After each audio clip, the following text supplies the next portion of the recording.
siç dini, në mëngjes, rreth orës 5:30, kemi pranuar një informatë se në rrugën Vllazërit Froshin Gjakov, 2 persona meshkuj të moshës madhore janë qelluar me armë zjarri. Si pasojë e plavëve të marra, njëri nga këta persona ka ndërruar jetë në vend ngjarje dhe ekipi mjekësor ka konstatuar vdekjen e tij atje.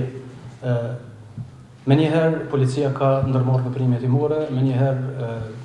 rastet ju kanë përgjigjur njësitë relevante të policisë, ka ndalur në vend ngjarje, po ashtu në vendin e ngjarjes ka dalë edhe prokurori i shtetit, i cili është njoftuar për ngjarjen, në konsultim me të cilin është iniciuar rast vrasje e rëndë,